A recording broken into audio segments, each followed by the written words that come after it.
No, it's all right. I already did one. Oh, Already okay. did an interview. All right on, man. Just making sure we have we're good, Norm. I'm just making sure we have good levels and everything. Hey, so thanks so much, Bill. I don't know if they told you, I'm a super huge fan. I'm also from Massachusetts, and I went to Emerson College as well. Oh, good. That's awesome, man. Yeah, I went there, for grad school. I went to college out here. But anyway, you're not going to believe this, man, but I do the morning news here, and my co-anchor and I, Nichole Berlie, she's a huge fan. I know you always joke on your podcast that, you don't have as many women fans or whatever, but she is so into you as well. And, off air, we always do like Bill Burr, hey, you got a little snack there? Oh, that's nice. That's hilarious. Yeah, so she's super jealous that I'm doing this right now. But anyway, man, I'll get right to it. I know you've been here before, and I've heard you speak just really favorably about St. Louis and the zoo and Forest Park, and I think people around here would be psyched to hear that you actually do genuinely like St. Louis, and that's fair to say. Oh yeah, absolutely. You got great baseball fans. I'm actually pulling for the Blues, just because you guys have never pushed through. You've been around since 1967. I think it'd be nice to see you guys finally get one. Yeah, I heard you saying that the other day, that you're pulling for the Blues, So I was... Yeah, it can't be Blackhawks Kings every year, so... Right. Yeah, you guys are the stars. I'd like to see that in the Western Conference Final if that's mathematically possible. I don't know how they've lined up. I didn't really look at how everybody's all lined up for the playoffs this year because my Bruins faded towards the end, so I'm still licking my wounds as a fan.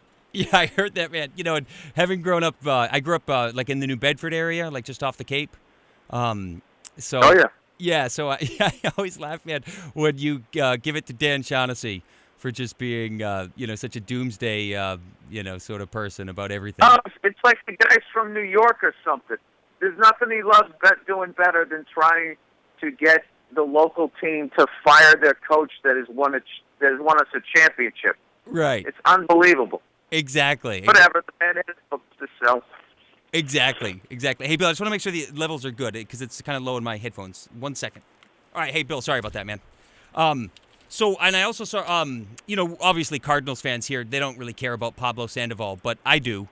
And I couldn't believe when he busted his belt, and I know you talked about this on ESPN, and Remy and the new guy, said nothing about it. It was like it didn't happen. And it just blew my mind that no one even mentioned that had just happened. That's because they're old school guys. I know. They didn't need to say anything. Yeah, they exactly. didn't need to know, oh my God, epic fail and blah, blah, blah, blah, blah. You know what I mean? They could leave that for the stand-up comics the next day on the radio. I think it's kind of, they didn't say anything. I mean, the man bursted his belt. I mean, he's humiliated. What else more do you need to do? I know. I just, in the old days, Ned Martin, or the Hawk, might have said, and then just said, looks like... Harrelson. Yeah, exactly. He might have said, some trouble with his belt there, apparently. Kind of just... Yeah, you think maybe they would... Surprised they didn't say anything, but I bet they were laughing. I know, but... I guarantee they probably had their hands over the microphones laughing.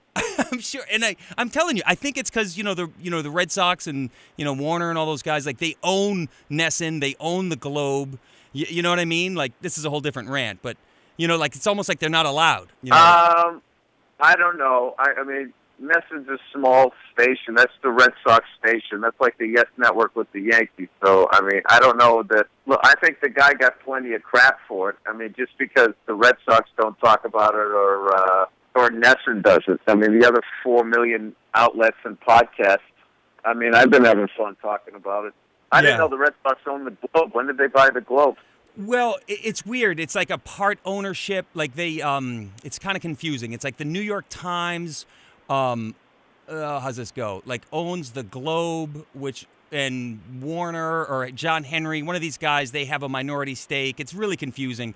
But the upshot is, Dan Shaughnessy and those guys ultimately, John Henry could tell them, hey, don't do this or don't do that. There was a big deal last year when they fired... No, Dan Shaughnessy is the Grim Reaper. He trashes every Boston team. No, he does. Last year, I don't know if you care, but Don Orsillo, who used to be Remy's guy, they fired him, And then there were people bringing signs, bring back Don or this is crap. And there was, and the Globe kind of squashed it. Like they didn't want that to get out because it was like negative on, the Red Sox and the whole empire. Well, if what you're saying is true, yeah, that's messed up. And I would be surprised that you could legally own a sports team and then also own the local paper. But it sounds like he has an investment in it rather than, I don't know how that works. Yeah, and I'm sure he funnels money offshore to shell companies and all that type of stuff. Yeah, I heard you're a shell company. Hey, my lovely co-anchor just popped in real quick. She wants to say hi. What's going on over here? This is the lovely Nichole. Hey, Nichole, what's going on? Hi, Bill. How's it going? I can't hear you, Nichole. Oh, I hear. Can you hear me now? Yes, I can. All right, awesome. How are you doing? I'm doing great. I'm a huge fan. Huge fan. Very jealous that Pat hogged this entire interview, but, that's fine. That's all right. We'll jump in. I don't care.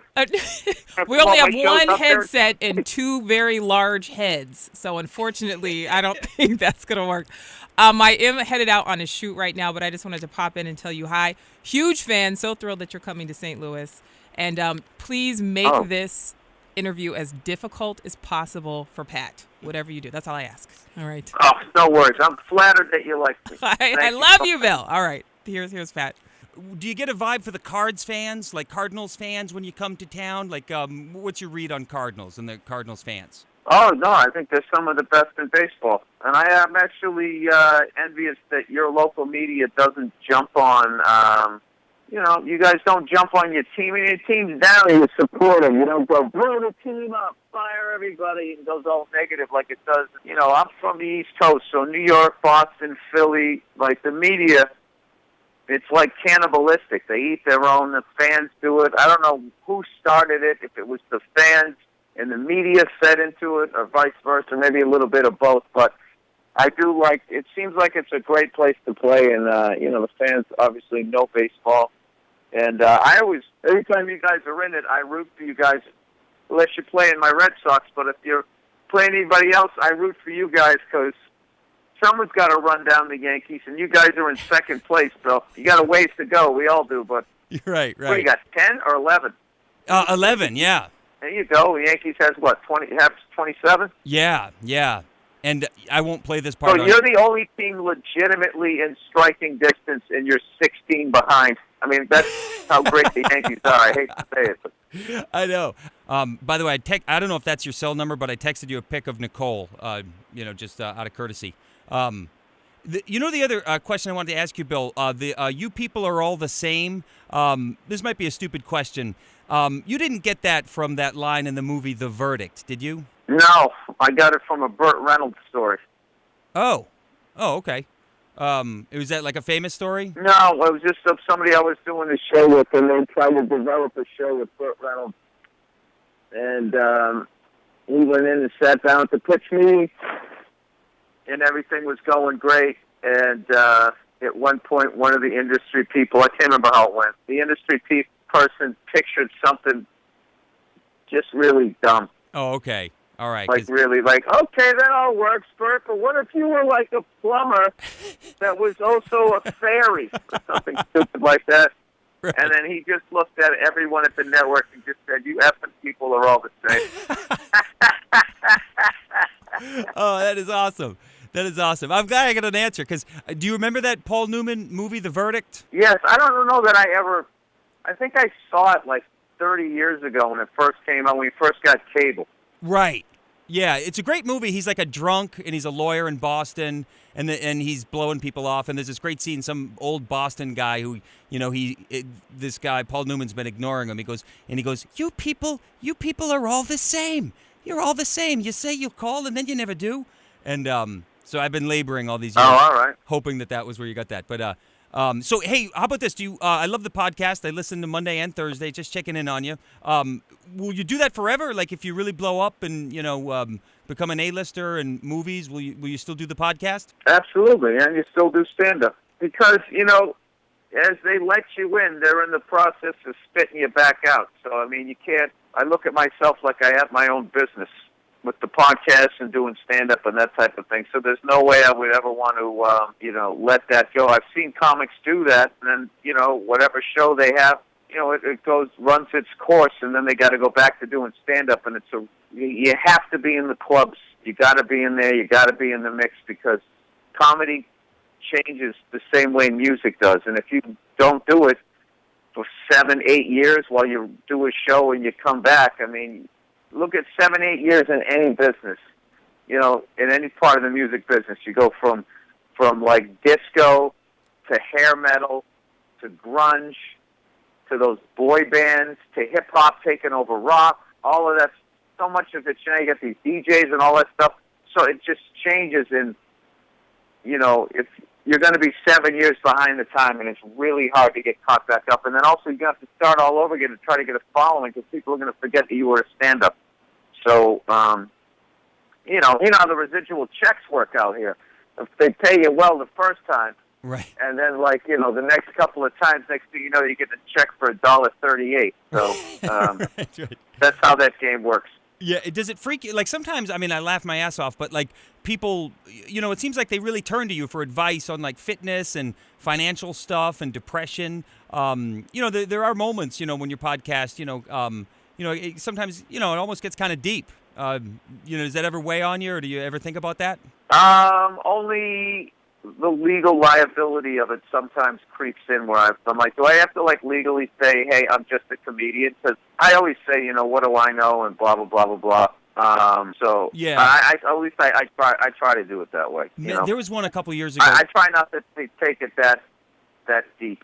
No, I hear you. I was really impressed, man. There was one a year or two ago. Some guy wrote in a real sad sack letter about his girlfriend, was cheating on him. And it was the saddest story ever. And I think you at first thought it was a joke.